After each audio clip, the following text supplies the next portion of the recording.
ایک صاحب نے سوال پوچھا، کہنے لگے میلاد کس کو منانا چاہیے؟ میں نے کہا اس بیٹی کو منانا چاہیے میلاد جو زندہ ہوتی تھی تو دفن کر دیا جاتا تھا، پر میرے رسول نے فرمایا اب جو بیٹی پالے گا نا میں اس کا بازو پکڑ کے جنت میں ساتھ لے کے جاؤں گا۔ میں نے کہا میلاد اس ماں کو منانا چاہیے جس کا بیٹا گلے میں رسی ڈال کے ماں کو منڈی میں بیچ آتا تھا۔ میرے مصطفیٰ کریم نے فرمایا جنت 7 آسمان کے اوپر سدرۃ المنتہا کے پاس تھی، پر میں نے وہاں سے کھینچ کے لا کے ماں کے قدموں کے نیچے رکھ دی ہے۔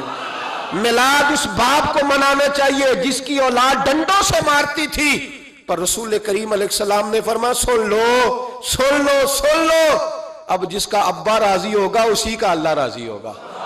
میں نے کہا میلاد اس غریب کو منانا چاہیے جو بھینس کی طرح بکری کی طرح منڈی میں بکتا تھا، پر مصطفیٰ نے کالے رنگ والے حبشی غلام کو سینے سے لگا کے کہا غریبوں کو چھوٹا نہ سمجھنا، میں اللہ کا رسول جب جنت میں جاؤں گا تو آگے بھی غریب ہوں گے، پیچھے بھی غریب ہوں گے، دائیں بھی غریب ہوں گے، بائیں بھی غریب ہوں گے۔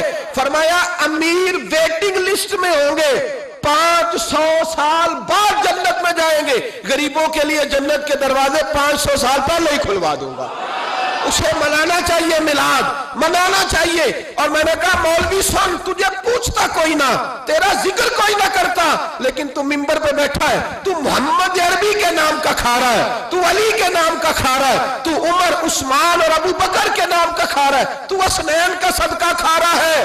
تجھے نہ تیری کبھی کسی نے برادری پوچھی، نہ کبھی تیرا کسی نے ایڈریس پوچھا، نہ کبھی کسی نے تیری سند پوچھی، لوگ تیرے نعرے لگاتے ہیں، لوگ تیرے ہاتھ چومتے ہیں۔ پھر مان جا کہ تجھے صبح بھی میلاد منانا ہے، شام بھی میلاد منانا ہے، اور تجھے یہ کہنا چاہیے خس خس جنہ قدر نہیں میرا، ایتے صاحب نو وڈیائیاں میں گلیاں دا روڑا کوڑا، ایتے محل چڑھایا سائیاں، تیرا کام تھا تیری آنکھیں بھیگی رہتی۔ اور اس بوڑھے کو بھی میلاد منانا چاہیے جس کے بارے میں میرے نبی پاک نے فرمایا سفید داڑھی والے کی جس نے عزت کی اس نے تو رب کی عزت کی، اس نے تو رب کی عزت کی میرے بھائی۔ اس مزدور کو بھی میلاد منانا چاہیے جس کے بارے میں نبی پاک نے فرمایا جو اپنے ہاتھوں پہ چھالے ڈال کے مزدوری کرتا ہے میں نے تو اسے رب کریم کا دوست بنا دیا ہے۔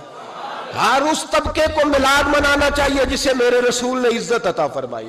اس بہن کو بھی میلاد منانا چاہیے جس کے بارے میں نبی پاک نے فرمایا اگر کسی کا باپ چلا جائے اور اس کے حصے میں بہنیں آ جائیں، 4 بہنیں، 3 بہنیں یا 2 بہنیں بیاہ کے جو آیا تبے سے، میرے محبوب نے فرمایا میری انگلیاں جڑی ہوئی ہیں نا، اس طرح میں اسے اپنے ساتھ جوڑ کے جنت میں لے کے جاؤں گا۔ اس بہن کو میلاد نہیں منانا چاہیے۔ میرے رسول پاک نے فرمایا جس کی بیٹی واپس آ جائے، طلاق ہو گئی یا بیوہ ہو گئی، واپس آ گئی، نہ بچ سکی واپس آ گئی، فرمایا واپس آنے والی بیٹی کی جو باپ خدمت کرے گا، میرے رسول پاک فرماتے ہیں میں قیامت میں اس کا سفارشی بنوں گا۔ تو اس بیوہ کو اور طلاق یافتہ کو میلاد نہیں منانا چاہیے؟ وہ اس رسول کا ذکر نہیں کرے گی جس نے اتنا درجہ دے دیا، اتنا نواز دیا؟ اور تجھے تو صبح و شام میلاد کرنا چاہیے تھا، تجھے تو صبح و شام درود کرنا چاہیے تھا، سلام کے گجرے بھیجنے چاہیے، یا رسول اللہ کہتے تیری زبان جو ہے وہ ہر وقت تر رہنی چاہیے تھی، تو بحث کر رہا ہے، تو اس پہ دلیلیں دے رہا ہے، تو اس پر باتیں کر رہا ہے۔ حضرت عمر سے پوچھنا، حضرت عمر سے، جناب اسامہ بن زید رضی اللہ تعالیٰ عنہ حضور کے غلام تھے، نبی پاک ان سے بڑا پیار کرتے تھے۔ ایک جنگ میں پیسے آئے تو حضرت عمر فاروق رضی اللہ تعالیٰ عنہ نے 25,000 دیا اپنے بیٹے کو، اور اسامہ بن زید کو 50,000 دینار دیے۔ بیٹا کہنے لگا ابا جی وہ تو چھوٹے ہیں، میں بڑا ہوں، وہ حضور کے زمانے میں بچے تھے، میں جہاد کرتا تھا، یہ آپ نے کیا کیا؟ تو حضرت عمر رو پڑے، کہنے لگے بیٹا یہ تیرے باپ کے سر پر جو عزت کے بال ہے یہ مصطفیٰ کے اگائے ہوئے ہیں۔ یہ نبی پاک، اسامہ سے نبی پاک کا پیار بڑا تھا، حضور کی محبت بڑی تھی۔ بیٹا اس کے ناک سے رینٹ نکلتی تھی تو رسول پاک اپنے ہاتھوں سے صاف کر دیتے تھے، حضور اس کو گود میں بٹھاتے تھے۔ میں کیسے بھول جاؤں رسول پاک کے احسانات کیسے۔ حضرت عمر جا رہے تھے تو مکے کے رستے میں ایک تنا آیا، کھجور کا خشک تنا، حضرت عمر نے اس کو بازوؤں میں لے کے رونا شروع کر دیا۔ عمر کیا ہوا؟ کہنے لگے یہاں تو میں اونٹ چرایا کرتا تھا، یہاں، اور میرا باپ مجھے مارا کرتا تھا، دیکھو آج عمر نعرہ لگاتا ہے تو کیسر و کسرا کام، او بھائی اصلہ نال جے نیکی کریے، ہاں ہاں ہاں ہاں اصلہ نال جے اصلا نال جے نیکی کریے تے وہ نسلاں تاک نہیں بھول دے، ہاں بے اصلا نال نیکی کریے تے پھول کنڈیاں نال تول دے۔ اور سن، تیری دنیا بھی حضور کے صدقے بنی اور تیری قبر میں بھی کوئی ساتھ نہیں جائے گا، کوئی ساتھ نہیں جائے گا، قبر میں بھی مصطفیٰ کریم صلی اللہ ہو۔ اور دیکھنا قبر کے اندر بھی کبھی کوئی گیا ہے؟ قبر میں بھی رسول پاک، قبر میں بھی رسول پاک، قبر میں بھی رسول پاک۔ میرے استاد فرمایا کرتے تھے بتاؤ جس قبر میں نبی پاک آئیں گے وہاں عذاب کیا ہونا ہے؟ جب حضور ہی آ گئے تو عذاب کیا ہونا ہے؟ نبی پاک تو جدھر سے گزر جائیں رب وہ جگہ جنت بنا دیتا ہے، وہاں کیا عذاب ہونا ہے؟ وہاں تو دیدار ہونا ہے۔ تیری قبر میں بھی نبی پاک۔ اور حضور نے فرمایا میزان عمل پہ عمل تلیں گے تو پھر بھی میں تمہارے پاس ہوں گا۔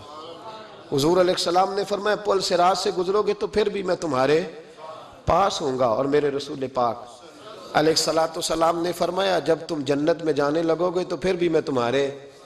تو بتا، تیرے رسول تو ہر وقت تیرے ساتھ ہیں، تو کب کب نبی پاک کے ساتھ ہوتا ہے؟ تو بتانا تو کب کب نبی پاک کے ساتھ؟ میں چھوٹے جلسے کا قائل ہوں، لمبی محفل میں گزارش کرتا ہوں دوستوں سے کہ لمبا جلسہ نہ کرو، لیکن ایک جگہ پہ میں گیا تو ایک بڑے پڑھے لکھے آدمی نے مجھے کہا مولانا ان کو سمجھائیں، آدھی رات تک بٹھائے رہتے ہیں، ان کو سمجھائیں۔ میں نے کہا میں سمجھاؤں گا پر آپ بھی ذرا اپنا لب و لہجہ تھوڑا دھیما کریں، تو پوری رات نہیں نبی پاک کے لیے جاگا، اور میرے رسول تو ساری حیات تیرے لیے جاگتے رہے، ساری رات محبوب نے۔ کیا کہتے ہیں بریلی کے امام اعلیٰ حضرت فرماتے ہیں ان کی مہک نے دل کے غنچے کھلا دیے، وہ جس راہ چل دیے ہیں کوچے بسا دیے ہیں، میرے کریم سے گر قطرہ کسی نے مانگا دریا بہا دیے، دربے بہا دیے ہیں۔ اور اللہ کیا جہنم اب بھی نہ سرد ہوگا؟ اللہ کیا جہنم اب بھی نہ سرد ہوگا؟ رو رو کے مصطفیٰ نے دریا بہا دیے، رو رو کے مصطفیٰ نے، اور پھر کہنے لگے رو رو کے مصطفیٰ نے ان کے نثار کوئی کیسے ہی رنج میں ہو، جب یاد آ گئے ہیں سب غم بھلا دیے، جب یاد آ گئے ہیں سب غم اسی لیے تو ہم کہتے ہیں میلاد کھل کے مناؤ۔ رسول پاک کا میلاد بہانے کرتے ہیں، بہانے وہ کرتا ہے جس نے کام نہیں کرنا ہوتا، جس نے کرنا ہوتا ہے وہ بہانے۔ اعلیٰ حضرت نے جو پروگرام دیا وہ بڑا لمبا چوڑا ہے، کب تک کا تجھے کیا بتائے؟ اعلیٰ حضرت فرما گئے حشر تک ڈالیں گے ہم، حشر تک ڈالیں گے ہم پیدائش مولا کی دھوم، اور مثل فارس نجد کے قلعے گراتے جائیں گے، اور خاک ہو جائیں عدو جل کر مگر ہم تو رضا، دم میں جب تک دم ہے ذکر ان کا سناتے جائیں۔